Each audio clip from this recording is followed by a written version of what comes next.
Hi, this is Jack Dyer, and this is Caller Go Ahead, a show made up of voicemails left by listeners at 702-546-6329. Enjoy the show. Hello, everyone. I've been thinking a lot about just a lot of stuff that's been going on with my life. I recently got diagnosed with COVID-19. Haven't felt any symptoms, which I'm very thankful about. But I've been trying to put my life in perspective a little bit and just kind of go through my life and just really think about what I've done to get here. I remember back in like the fifth grade, I was friends with this girl named Emily. And, we used to hang out all the time.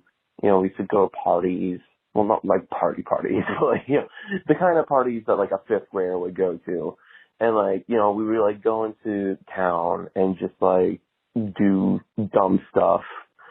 And I think by sixth, seventh grade, we didn't even talk anymore. And it wasn't that we hated each other or something happened. We just grew apart.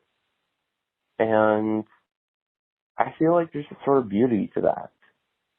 People are going to come in and out of your life for many, many different reasons, and it's not going to make sense. We're not going to fully understand why. But we can cherish the times that we have with that person in the moment. And ultimately, that's what life is about. It's about living in the moment and cherishing what you got while you still have it. I dated someone for about half a decade, and we were super, super close, and it was beautiful, and it just didn't work out. We ended up separating. But I try not to dwell on the fact of, oh, they left me. The fact is, we had the freaking time of our lives.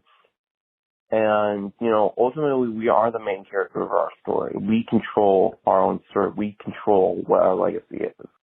And if we try and reframe our lives in a way that helps bring a positive connotation to life, I think that's something very beautiful. So that's just my suggestion for y'all. Try and look at life, in a way where you can cherish it rather than, kind of dwell in a negative light. You are loved. You're being cared for, and there's a beautiful world out there for you. So please take care of yourself. You deserve it. Okay, thank you. I just found this number, randomly. I don't know what's going on. This is on a random radio station in Nevada. Hi. Bye. I don't know what's going on. It's been about 6 months since I've called this line last. And I'd have to say in 6 months, this is actually the only thing that's remained constant. Everything in my life has changed so drastically, arguably for better or worse. Nothing is the way that I once wanted it to be, I guess. And I know that's life. Shit changes, and that's what it's supposed to be about, but if I just had 6 months to go back. Thank you for being the only constant in my life. Hey, so I've already ranted about this to a few friends today, but like, what's another person told the story enough times that I think I can say it in 3 minutes. But honestly, it just makes me really sad because I work with a coworker, and obviously because she's my coworker, but she was my friend before she was my coworker, and we were good friends. She got me the job there, and today she did something really not cool, and I confronted her about it, and then she got upset that I confronted her about it, and she sent me a long text saying that I gaslighted her and that I treated her the same way her abuser treated her, which is like, what? Excuse me? I confronted you about a work situation and you just took it to a different level. Like I said, please don't yell at other employees because it reflects both of us. Because we work in like very close proximity, weird job we have. But anyway, it didn't need to happen, and I didn't want us to get called in by a supervisor because she acted unprofessionally. So I confronted her about it. I said, hey, like that's really not how I would have responded to this situation. Let's in the future try not to do that, please. And then she said, okay, and then she texted me about it later. If you have something to say, can you please say it to my face? Please. Well, she didn't, and she said that that if that was the way that I was going to speak to her, that she thinks she should take a step back, and she was referring to our friendship. And now I've just been sad all day because I responded and I was like, hey, I'm sorry that I approached it in a way that made you uncomfortable. I really want to work this out. Like, it was not my intention to make you feel unheard. Like, let's have a conversation. No response. Zero response. But I love her, and I really hope that it comes around if it's, a friendship that's meant to be. And if it's not, I hope that working together every day isn't awful. Have a good night. Bye. Question probably for the next few callers. Do you guys think that being alone in the universe is more scary, or existing with another race out there that's intelligent as us? Hello. Hey man, I don't know what to say right now, but I'm gonna be with my friends in a few hours, or like sometime today, and we're all gonna get blasted. And I'll call back and we'll have a conversation then. Deuce. So I'm a college student, and we're taking online classes because of COVID-19, and this only further pushes the fact that we have to learn so much on our own.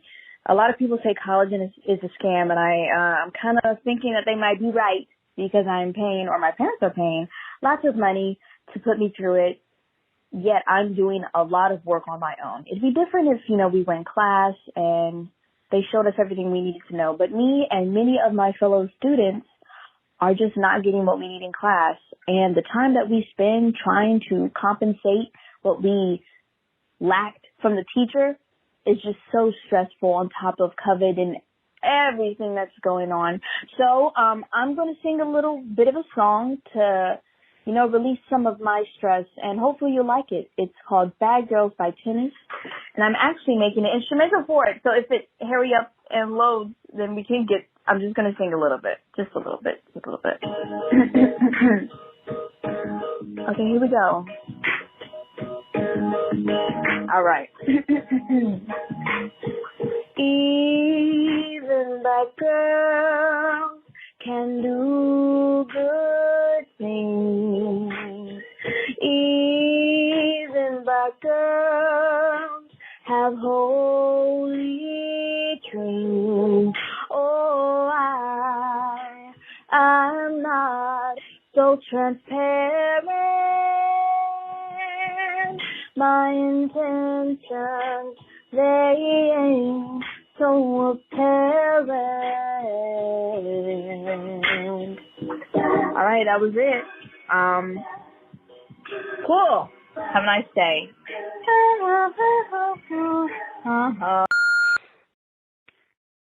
So I haven't dated anybody or been like actively working on that in years, like 3 years.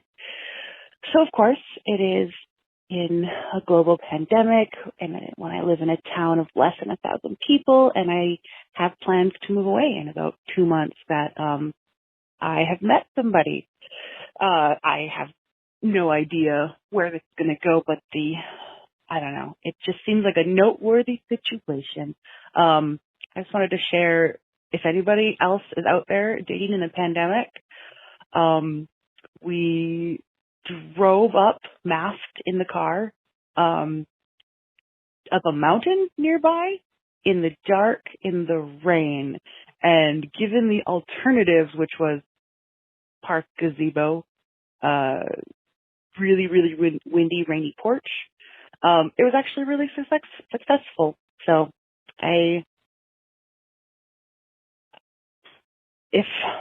keep your options open if you are dating now. I think there's a lot to be gained from just being outdoors or in an open space without all the usual distractions or predetermined activities that go along with dating. And the forced distance also really helps, like, encourage more conversation earlier and having tougher conversations early. So anyway, curious to hear if anyone else is having similar situations and how that's going for them. Thanks. All right. So, Tyler, the Creator, right? He's really good. What I mean? But like, no one around me likes him. So I'll be in my room with the vinyl playing Tyler, the Creator. And they all walk in and they're like, "Hey, yo, what you doing, bro?" And I'm like, "It's Tyler, man." And they're like, "He's weak AF. Get him out." And I'm like, "Bro, come on." And so I always took him off. And they're all about Kendrick Lamar. I got the Kendrick Lamar vinyls myself. Love them. But I listen to Tyler more. And I really got a problem. How do I put him on to Tyler, the Creator, man? Frank Ocean too. They don't like any of them Odd Future boys. What do? I need some help. Please help me. All right. Goodbye. Please help me. Okay, so this is my theory of time from a standpoint of someone who knows nothing about time. I was really stoned in my bed when I came up with it. But time is a never-ending string with no beginning and end. Never at one point was there a before and an after. If you think of it in a relative stance, we like to think that there is one definite point of presence in time, that right now is the present, and that there is before and an after this moment. But what if every action and event is definite? Is your decision to eat an apple really up to you or not? Or was it already, of course, definitely set in motion? If there is truly no before and after in any given time on this string, then everything in the past and the present and future happens all at once. No matter where you are on the string, there is always going to be a point where it happened in the past, will happen in the future, or is happening now. But the string is continuous, without an end or a beginning, meaning every point in time already happened, will happen, and is happening. And that's why time is relative. But remember, there is no moment in time because the string is just one whole string, meaning that time is one moment. So, I don't know if that makes sense. Okay, so in 8th grade, my very first class of the day, we had this substitute that, this was years ago, but I remember her very specifically. She walked in, she did not introduce herself, she did not say her name. The very first thing she said to us, she goes, "On weekends I work with troubled kids, and sometimes they ask me if I'm high, and I say, yep, I'm high on life, and I'm high on Jesus." And I think about her a lot, and that's it, that's my story. So this isn't a story about the time I danced with Britney Spears in a New York City nightclub. This is a story about a time I tried to drown a dolphin in Jamaica. I talk a lot, so this is part one of I don't know how many. So years ago, I planned a cruise with my partner at the time to go to the Cayman Islands and Jamaica. A part of the package was we got to select different activities that we wanted to do at each location. I think in the Cayman Islands we had selected something like horseback riding, some boat ride, I don't know, romantic type stuff. As we were on the cruise and got closer to Cayman Islands, we were informed that because of the weather we couldn't dock at that port. So that meant we had more time and money to spend in Jamaica. So she wanted to feed stingrays and sharks and swim with the dolphins. Now, I need to let you know that I don't like water. I'm not a water person at all. I don't even take baths because I don't want to be submerged in water. I take quick cold showers. I don't even like drinking water. I drink black coffee and energy drinks. I don't do any sort of skiing or snowboarding because that's just water in a different form. It's not fooling me. But in any case, I'm trying to be a good sport, and so I signed up for those things. And I also thought to myself, well, hey, it's going to be something contained. It's not going to be like way out in the water. And for the first one, I was right. With the sharks and the stingray, it was just a little, almost like a pool formation, and you only had to go knee deep. I say you only had to go knee deep. She went knee deep. I didn't go in it at all. She was there feeding the sharks and stingrays. They swim around her. I was about 15 feet back, drinking a rum, trying to figure out how I was going to get her body back to the States if something went wrong. So she had a good time, and then we went on to swim with the dolphins. Well, I'm thinking it's going to be kind of the same thing. Well, I was very, very wrong, and I'll explain that in part 2. This is a dolphin drowning story, part 2. So I was very wrong about the location of swimming with dolphins. I thought it was going to be a shallow pool or something like that. When we get there, it was not a shallow pool. It was the ocean, as in the wide out, completely open ocean. There was a long rickety dock, and then there was another platform that was a good 20 yards out in the water where the trainers would stand. One of the helpers was helping everyone get into life vest, and I'm pretty sure the life vest they gave me was made for a small malnourished child, as it barely came to my stomach and was super tight. So now as I'm trying to control my anxiety attack, everyone else is jumping off the dock into the water, and they're swimming out closer to the platform for the trainers, splashing and having a good time. So I crawl down the ladder, and I'm standing there slowly being choked to death by my miniature life vest. There's another kid, probably about 9 or 10 years old, who's also hanging on the side of the dock. We're both just sitting there wondering what life choices we made to end up in this situation. After about 5 minutes or so, a trainer comes swimming over to help the little kid make his way out to the rest of the group.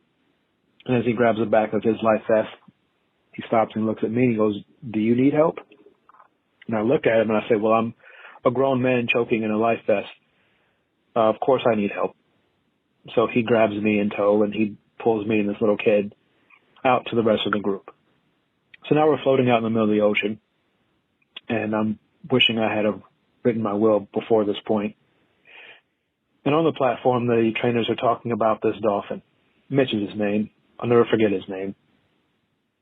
And Mitch is now going to do some tricks and meet everyone. So they said that Mitch is going to come by and talk to everyone. And so Mitch swims down the line, doing his little flipper noises, talking to everyone. And I turn away because I don't want to smell his tuna breath or be a part of this show.